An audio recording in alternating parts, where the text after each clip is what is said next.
પણ આમાં શીખ શું મળી આપણને? શીખ એ મળી કે તમે જ્યારે કોઈ પણ પ્રોજેક્ટનું આયોજન કરો છો ત્યારે તમારો ટેકો મજબૂત હોવો જોઈએ. એવા માણસો સાથે રહીને ન કરો કે જે આપત્તિ આવે અથવા એના સામે અવરોધ આવે એટલે ખસી જાય. સરદાર સાહેબનો ટેકો હતો, મજબૂત ટેકો હતો. સરદાર સાહેબનું સ્વપ્ન હતું અને સરદાર સાહેબે જે કહ્યું હશે બિરલાજીને, પણ સરદાર સાહેબના ટેકે નભી ગયા.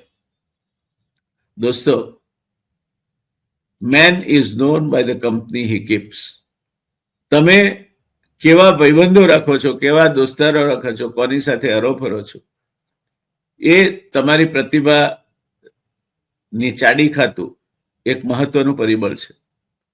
એટલે તમારે જો નેતૃત્વ કરવું હોય કોઈ પણ ક્ષેત્રે તો તમારા સાથીઓને બહુ જ ચતુરાઈથી, બહુ જ ગંભીરતાપૂર્વક અને બહુ જ લાંબા ગાળાનો વિચાર કરીને પસંદ કરો. એવું કહેવાય છે કે રેસ ચાલતી હોય ઘોડાઓની ત્યારે અધવચ્ચેથી ઘોડા બદલાતા નથી, અને અધવચ્ચેથી ઘોડા બદલવાનું આવે તો તમે રેસ હારી જાઓ છો.